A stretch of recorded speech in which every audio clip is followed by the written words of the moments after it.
kababayan, pag-usapan naman natin ito. Ito ang matindi. Nag-iiyakan ng mga DDS. Akala ko nga kanina eh. Sabi ko doon, no, patay na ba si Digong? Bakit ganyan mag-iyakan yung mga yan? Masyadong OA. Tingnan nyo itong si Philip Salvador kung paano umiyak. Mga kababayan. Teka. O, tingnan nyo si Philip kung paano umiyak. Nakita niyo siya? Ay. Sir, kumusta Kahapon pa yung may notice, pero walang hindi mo pala yan. arrest warrant picture. na pinapakita. Notice, sir, ng Interpol. Sir, kumusta po si Pangulong Duterte? Nakita niyo na? Hindi pa namin nakikita. Walang makalapit sa kanya. Ultimo mga abogado niya, na isang doktor man lang para palapitin sa kanya. Wala. Galit na galit ah. Pero sir, may idea kayo anong next na steps kaya nang gagawin ng panic nila Duterte? Nasa mga abogado yan. Kailangan mag-file sila ng ano sa Supreme Court. Kasi illegal to. Wala naman pinapakita eh. Pakita nila yung arrest warrant. Illegal daw. At tapos, they should accommodate the lawyers. The lawyers of our former president. Sir, nakikipag-negosasyon kayo na madala muna siya sa ospital dating Pangulo ngayong araw. Hospital muna. Para matignan siya. Oo, kasi sa umpong pa lang, yung, iniinda niya na yung back pain niya. Masakit na yung likod niya. Lower back niya, iniinda niya na talaga. So sir, nandito siya sa loob ngayon, makakonfirm niyo po kaya yun? Nasa loob po. Sir, sa Cardinal, dadalo ng Pangulo kung sakaling pumayag. Most probably. Sir, si LPG ang nagdala sa Kasi kanya. nagka si Dr. Agnes Del Rosario, yung talagang doktor niya. Hopefully. Ayan yung pinalalabas nila, di ba? Mga kababayan. Yan yung pinalalabas nila na mali daw yung warrant of arrest na binigay or yung pagpapatupad nila ng warrant of arrest. Sinasabi po mga kababayan, ulitin ko lang po under Article 113, Section 7. Ang sinasabi po doon, hindi po kailangan bit-bit ng arresto mayor, okay? Ng arresto mayor or ng arresting officer ang warrant of arrest. Pwede pong i-secure niya muna, hulihin yung akusado. Kagaya po ng ginawa ni General Torre. Kasi sinasabi nila, nagbabasa daw si General Torre doon sa kanyang cellphone. Hindi naman daw yun yung papel, mga kababayan. Ang sinasabi rito ng batas, Article 113, Section 7, mga kababayan, maliwanag po na nakasulat dito, ito po ang sinasabi ng batas. Para meron lang din tayong idea, ano? Ito. Kinuha ko na yung kopya. Sabi rito, a method of arrest by officer by virtue of warrant. When making an arrest by virtue of warrant, the officer shall inform the person to be arrested. In-inform niya naman, mga kababayan, itong si Digong Duterte. Nakita nyo naman, may video doon pa lang sa aeroplano. Nagagalit pa nga, nagwawala eh. Sabi niya ganon. Mapatay nyo muna ako bago ako sasama sa inyo. Yan ang sabi niya. Ang ano pa rito, the cause of the arrest. Sasabihin kung ano ba, bakit ka nga ba aarestuhin? And the fact that a warrant has been issued for his arrest. Pag sinabing the fact that a warrant has been issued, ibig sabihin may inilabas talaga. Hindi kagaya nung pinapalabas nila, nothing at all. Yun kasi yung gusto nilang palabasin. Diba? Except when he please or forcibly resists before the officer has opportunity to so inform him, or when the giving of such information will imperil the arrest, the officer need not to have the warrant in his possession. Ngayon mga kababayan, dito pumapasok yung ginawa ni Digong Duterte kanina. Nung siya po ay nasa aeroplano, nagre-resist siya. Ay, hindi ako sasama. Bakit niyo ako isasama? Mas gusto ko pang mamatay. Sabi niya ganon. Patayin niyo muna ako bago ako sasama sa inyo. Kinakampihan mo yan? Sabi niya pa dun sa kausap niya kanina. So may resisting, mga kababayan. Nire-resist, ayaw niyang pumayag. So ngayon, ang ano dito sa pagkakaintindi ko, ay hindi po kailangan ng arrest warrant. Itong arrest warrant na to, okay, lilinawin ko lang, hindi kailangan hawak-hawak ng arresting officer. Pwedeng hulihin niya muna yung akusado. Kapag nahuli na, na-secure na, saka po nila ipakita yung warrant of arrest. Diba? Sabi dito, the officer need not to have the warrant in his possession at the time of the arrest but after the arrest. Diba? Pagkatapos arestuhin. If the person arrested so requires, the warrant shall be shown to him as soon as practicable. Pag hinanap nila, papakita talaga. Kasi normally naman talagang hinahanap, 'di ba? Pero okay lang na hindi hawak during the arrest. But after the arrest, mga kababayan. 'Di ba? Anong sinasabi nila ngayon? Na hindi daw. Na yun daw ay illegal. Sino nagsasabi ng totoo? Mga kababayan. And in fact, dito po sa video dito kanina, sinabi din mismo ito. Ni-research ko pa. Sinabi rin ni Senator Laila de Lima na kung saan po, ito, titingnan ko para ipaparinig ko sa inyo.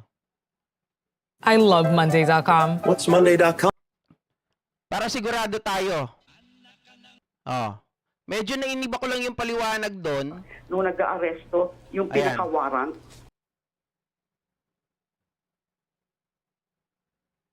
Pakinggan nyo Yung mga abogado, yan daw ay, mga kababayan, ano na, mayroon pa ba kayong ipapalusot? Bukod dyan, kawawa naman kayo. Hanap na, okay na yung habeas corpus ninyo. Yun na lang kayo magtuon. Huwag nyo nang sabihin na wala ano yan, illegal. so to the Filipino authority, is really so significant. Talaga namang, Jeff, good afternoon at saka sa mga nanonood sa inyo. Yes. Ano po Ma'am, ang inyong Allen saloobin Arsenas. ngayong tila nag-iba, nagkapalit po ng tadhana? Yung mga imahe po na nakikita ninyo sa inyong mga sa TV, kung saan niyo po nakikita ang balita. Ano po ang saloobin niyo sa mga nangyayari ngayon? Siyempre itong araw na ito, matagal na po natin itong hinihintay. Matagal ko na rin po itong hinihintay. Dahil, aside from fighting for myself, dun sa mga ginawa sa akin, yung pagpakulong sa akin, na base sa mga gawa-gawang kaso, ay pinaglaban ko talaga yung mga pinaslang, yung mga karapatan, yung kanilang, yung pinaglaban ko, yung hustisya, para dun sa mga libo-libo na pinaslang nila under the war on drugs. So indeed, this is a day that we have been waiting for. We have been praying for this day since the murderous drug war started claiming the lives of thousands of our countrymen. So patunay ito, talagang pinapakita nito na this is indeed a triumph of the rule of law and justice. Triumph of the rule of law and justice over traitors and murderers like him who sought to destroy our nation. So dahil nga dun sa mga very bloody and even a fake war on drugs. So, syempre, this day is really so significant. Talaga namang I cannot even describe what exactly I feel.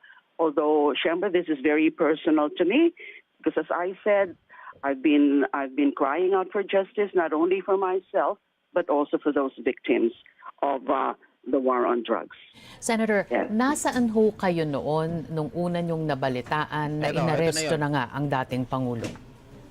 Nasa labas po ako ng bahay. Meron lang po akong linalakad. Jail Yangzon. So nasa labas lang po ako ng bahay. Although now I'm back sa bahay po. Although I've been really expecting this. In fact, when I was interviewed, was it the other... Hold on mga kababayan, sagutin ko lang itong sabi ni Marianette Sabanal. Your BBM admin faced the consequences to what happened. Alam mo, mali yan mga kababayan. What you reap is what you sow. Di ba? Yung ginawa, actually, this is the consequences or this is the experience of tawag dito, ito talaga yung na-experience sa wakas ni Duterte, mga kababayan, yung consequences ng kanyang action.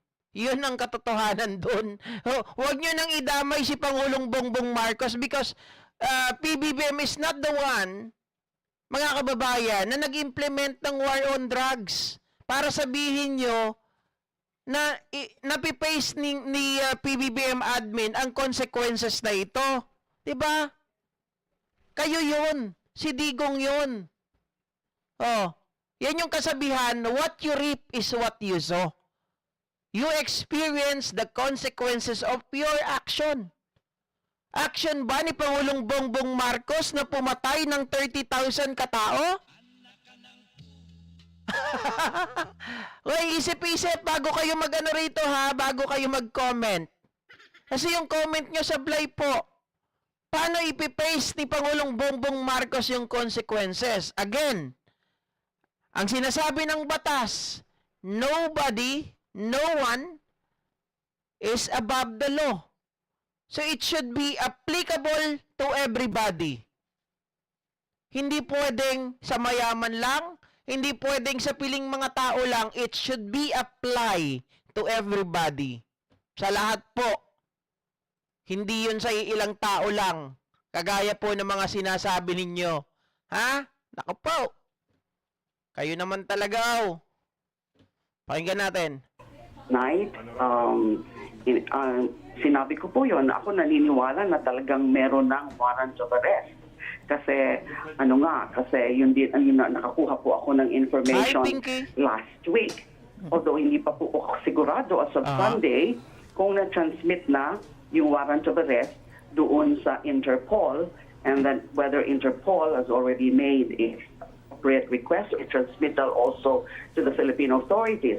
Ngayon na naaresto na si dating Pangulong Duterte, ay konfirmasyon niya na meron na ngang warrant of arrest at gumalaw na rin yung Interpol sa pamamagitan ng co-coordinate at pagta-transmit ng kanilang request for assistance. Yun po ang mga nababasa ko sa mga events na ito. Paano niyo ho nalaman na inaresto na ang dating Pangulo? Sinong nagsabi sa inyo or sa balita lamang? May mga nag-text po sa akin, and then may mga nagko-contact na nga, tumatawag ng mga media, although I was not yet free to return their or to take their call kasi I was doing something. And kaya hindi ko po kaagad na isagot dahil meron lang po akong mga importanteng bagay na mga binili ng pangangailangan ko dito sa pag-iikot-ikot ko po sa pagkampanya. Yes. Alright. Ito, mga kababayan na, breaking news. Sa mga nagsasabi, kagaya po ng mga abogado daw ni Digong Duterte, wala na kayo. Anong sinasabi nyo na walang warrant of arrest na inihain kay Digong Duterte? Mga kababayan. Talaga yan ang mga abogado nila. Yung mismo warrant of arrest o yung referral or the request for assistance lang ng Interpol.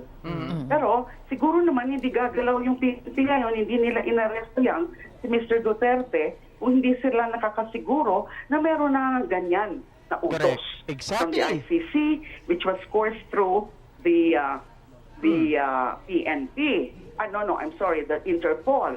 And then the Interpol request sa atin. So sila nakakaalam because I'm not sure yet, I don't know yet of any other details or information about that.